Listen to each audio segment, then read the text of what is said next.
Fanya jambo hilo, naomba kwa dakika moja na kwa ruhusa yako niseme mambo mawili.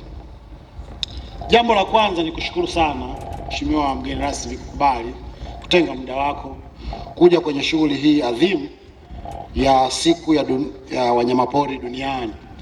Ni siku ambayo ni ya kihistoria ambayo ilianzishwa kama sehemu ya makubaliano ya nchi mbalimbali duniani kuweza kukabiliana na tishio la wanyama adimu kutoweka duniani, kama ambavyo historia na ekolojia imekuwa ikituonyesha kwamba kuna baadhi ya wanyama kwa sasa hawapo.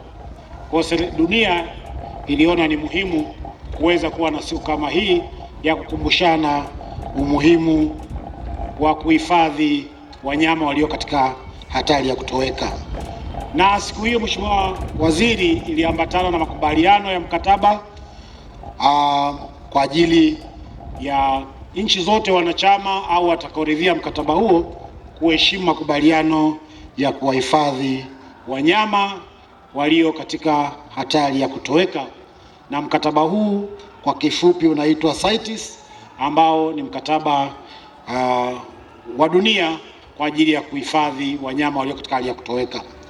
Kwetu Tanzania, Mheshimiwa Waziri, serikali yetu ya Jamhuri ya Muungano wa Tanzania iliridhia mkataba huu mwaka 2014, na kuanzia siku hiyo au kuanzia wakati huo mpaka sasa tumeendelea kuadhimisha siku ya wanyamapori duniani tukiungana na mataifa mengine yote duniani, na sisi ni wanachama wa mkataba huo.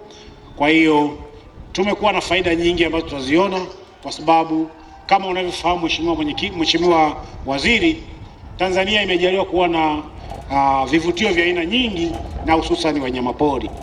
Kwa hiyo tunao wanyama ambao wengine wanapatikana hapa Tanzania tu, hakuna mahali pengine. Kwa hiyo nao wanaingia kwenye mkataba wa aina hii kutunzwa na kuhifadhiwa. Mheshimiwa Waziri, kama nilivyosema, mimi si mzungumzaji katika hadhira hii. Itoshe tu kusema kwamba nikushukuru sana kwa kutenga muda wako, lakini pia niwashukuru wadau wote pia ambao wameshirikiana pamoja nasi. Na baada ya kusema hayo, Mheshimiwa Waziri, sasa ninakuomba